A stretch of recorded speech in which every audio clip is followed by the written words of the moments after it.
శివోహం భక్తి ఛానల్కి స్వాగతం అండి. అందరికీ నమస్కారం.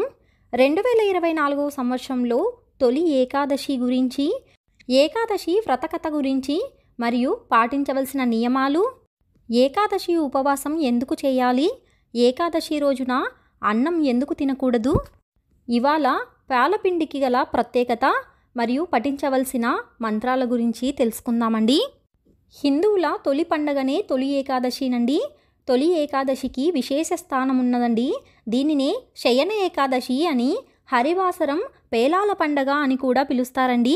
ఏడాదిలో 24 ఏకాదశుల్లో వీటిలో ఆషాఢ శుద్ధ ఏకాదశిని తొలి ఏకాదశిగా పిలుస్తారండి. పురాణాల ప్రకారం శ్రీ మహావిష్ణువు క్షీరసాగరంలో శేషతల్పంపై 4 నెలల పాటు శయనిస్తారండి. తిరిగి ప్రబోధిని ఏకాదశి రోజున తిరిగి మేల్కొంటారండి. ఈ 4 నెలల్ని చాతుర్మాసాలుగా వ్యవహరిస్తారండి. తొలి ఏకాదశి నుంచి 4 నెలల పాటు చాతుర్మాస దీక్షను ఆచరిస్తారండి. ఈ 4 నెలలు స్వామివారు పాతాళ లోకంలో బలిచక్రవర్తి వద్ద ఉండి కార్తీక పౌర్ణమి రోజున తిరిగి వస్తారని పురాణగాథ. ఏకాదశి వ్రతకథ. ఏకాదశి అంటే 11 అని అర్థమండి. అయితే ఈ ఏకాదశి విశిష్టతను గురించి పద్మపురాణంలో చెప్పారండి. త్రిమూర్తులలో శ్రీహరితో ముడిపడిన ఈ ఏకాదశి మహత్యం గురించి అనేక కథలు కూడా మన పురాణంలో ఉన్నాయండి. అష్ట కష్టాలతో తలమునుకులవుతున్న మానవ జాతిని ఉద్ధరించటానికి సాక్షాత్ శ్రీహరే ఈ ఏకాదశి ఏర్పాటు చేశారని, ఈ వ్రతాన్ని నియమనిష్టలతో ఆచరించిన వారు సమస్త వ్యధల నుంచి విముక్తి పొందగలరని, మరణానంతరం వైకుంఠ ప్రాప్తి లభిస్తుందని పద్మపురాణంలో ఉన్నదండి. తాళజంగుడు అనే రాక్షసుని కుమారుడగు మురాసురునితో యుద్ధంలో గెలవలేక అలసిపోయిన విష్ణువు తన సంకల్పం వలన తన శరీరం నుంచి ఒక కన్యకను జనింపచేస్తారండి. ఆమెనే ఏకాదశి అని పిలుస్తారండి. ఆమె విష్ణుమూర్తిని 3 వరాలు కోరుతుందండి.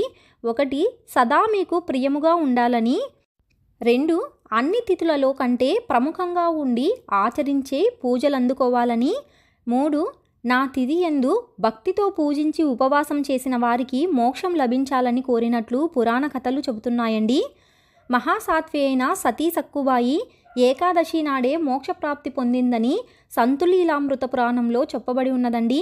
అందువలననే ఈరోజు పండరీపురంలో వైభవంగా ఉత్సవాలు జరుగుతాయండి. ఏకాదశి రోజున పాటించవలసినవి: ఆషాఢమాసం తొలి ఏకాదశి రోజున సూర్యోదయానికి ముందే లేచి తనను తాను శుద్ధి చేసుకుని ఇంటిని శుభ్రం చేసి తరువాత శ్రీహరిని నియమనిష్టలతో పూజించాలండి. తరువాత చక్కెర పొంగలిని నైవేద్యంగా సమర్పించాలండి. ఏకాదశి వ్రతం చేసేవారు మాంసాహారము, వండిన ఆహారము, చింతపండు, ఉసిరి, ఉలవలు, మినుములతో చేసినవి ఆహారంగా తీసుకోరాదండి. అలాగే మంచం మీద నిద్ర చేయకూడదండి. ఈరోజు విశిష్టమైన రోజుగా ప్రస్తావించటానికి మరొక కారణం ఉన్నదండి. ప్రత్యక్ష దైవం సూర్యభగవానుడు దక్షిణం వైపునకు మరులుతారండి. ఈ రోజు నుంచి దక్షిణాన మొదలవుతుందండి. కాబట్టి దీనికి అంత ప్రాధాన్యత ఇస్తారండి. ఇదే రోజు చాతుర్య దీక్షతో పాటు గోపద్మ వ్రతాన్ని కూడా ఆచరిస్తారండి. అన్నంలో దాగిన పాపపురుషుడు బ్రహ్మ చెమట బిందువు నుంచి అవతరించిన రాక్షసుడు తనకి నివసించడానికి ప్రదేశం ఇమ్మని అడుగుతారండి. అప్పుడు బ్రహ్మ ఏకాదశి రోజు భోజనం చేసేవారి భోజనంలో నివసించమని వరం ఇస్తారండి. అందుకే ఈరోజు భోజనం చేయడం అనారోగ్య హేతువని హెచ్చరిస్తారండి పూర్వీకులు. ఏకాదశి రోజున ఉపవాసం ఎందుకు చేయాలి అంటే, ఏకాదశి అంటే 11, 5 జ్ఞానేంద్రియాలు, 5 కర్మేంద్రియాలు, మనస్సు కలిపి మొత్తం 11 అండి. వీటిని మనిషి తన ఆధీనంలోకి తీసుకువచ్చి వాటన్నింటినీ ఒకటిగా చేసి అప్పుడు దేవునికి నివేదన చేయాలండి. దీనివలన మనిషికి సహజంగా అలవడే బద్ధకం దూరం అవుతుందని, రోగాలు దరిచేరకుండా ఉంటాయని, ఇంద్రియ నిగ్రహం పెరుగుతుందని చెబుతారండి. చాతుర్మాస దీక్ష చేపట్టిన వారు 4 నెలల పాటు ప్రయాణాలు చేయరాదండి. కామ క్రోధాదులను విసర్జిస్తారండి.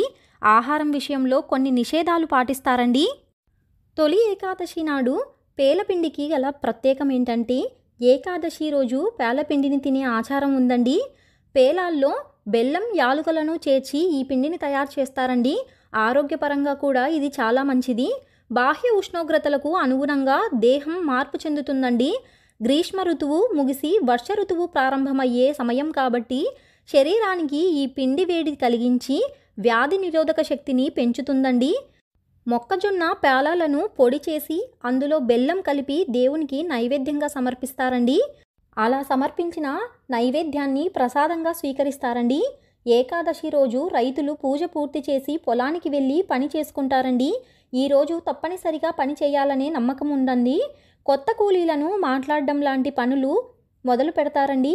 కొత్త ఒప్పందాలు ఈరోజు కుదుర్చుకుంటే మంచిదని నమ్ముతారండి. ఉపవాసము పిల్లలు, బ్రహ్మచారి, పెళ్లి కానివారు, వృద్ధులు, గర్భవతులు, ప్రసవమైన ఆడవారు, అనారోగ్యంతో ఉన్నవారు, బీపీ, షుగర్ మొదలైన వ్యాధిగ్రస్తులు మరియు కాయకష్టం చేసుకునేవారు, కూలీ పని చేసి బ్రతికేవారు ఏకాదశి ఉపవాస వ్రతాన్ని చేయకూడదని శాస్త్రం సూచిస్తున్నదండి. వీరికి ఏకాదశి ఉపవాస వ్రతం నుండి మినహాయింపు శాస్త్రమే సూచన ఇచ్చిందండి. వీరు ఉపవాసం చేయకుండా సాత్విక ఆహారం తీసుకొని ఏకాదశి తిథిలో దైవస్మరణ చేయవచ్చునండి. ఆకలితో ఉన్నవారికి అన్నం పెట్టించి ఆవులకు, పక్షులకు గ్రాసం ఇవ్వాలండి. ఏకాదశి వ్రత ఫలితం లభిస్తుందండి. మనస్సును నిలకడగా పెట్టుకొని దైవనామస్మరణ చేస్తే ఏకాదశి ఉపవాస వ్రత ఫలితం తప్పక లభిస్తుందండి. తొలి ఏకాదశి రోజు పఠించవలసిన మంత్రం ఓం నమో భగవతే వాసుదేవాయ నమః. వైకుంఠ పురుష ప్రాణద ప్రణవ పృథు హిరణ్యగర్భ శత్రుఘ్నో వ్యాప్తో వాయురథోక్షజః. ఓం శ్రీ విష్ణువేచ విద్మహే వాసుదేవాయ ధీమహి తన్నో విష్ణు ప్రచోదయాత్. విస్తార స్థావరస్థాను ప్రమాణం బీజమవ్యయం అర్థో నర్థో మహాకోశో మహాభోగో మహాధనః. తెలుసుకున్నాం కదా అండి 2024 సంవత్సరంలో తొలి ఏకాదశి గురించి, వ్రత కథ గురించి. మరొక వీడియోలో మళ్ళీ కలుసుకుందామండి. సెలవు మరి, స్వస్తి.